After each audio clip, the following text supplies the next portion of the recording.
Hello friends, I hope you're doing great. We're here with a tutorial on how to withdraw from the ExpertOption broker using Bitcoin, BTC.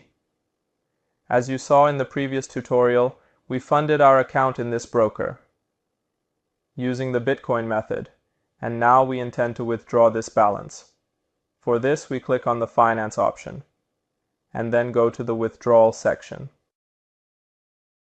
Well, as you can see on this page, the Bitcoin method is not available, and we can only deposit using Bitcoin. If we want to withdraw from this broker, we can use alternative methods. In this tutorial, we will use Tether TRC20 as the alternative method, which usually has lower fees. After selecting the TRC20 method, we need to enter the amount we want to withdraw, and then our wallet address in the next section. After entering the amount and the address, we click on the New Request option. And as you can see, the withdrawal request has been successfully submitted, and we need to wait for the funds to be deposited into our personal wallet.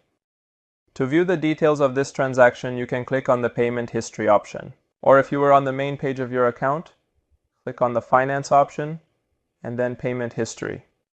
The details of this transaction are fully written in this section. And as you can see here, it says that this transaction will be completed in 2 business days. Well, as you can see, our extraction operation was successful after a few hours. Stay tuned for the next tutorials. Goodbye.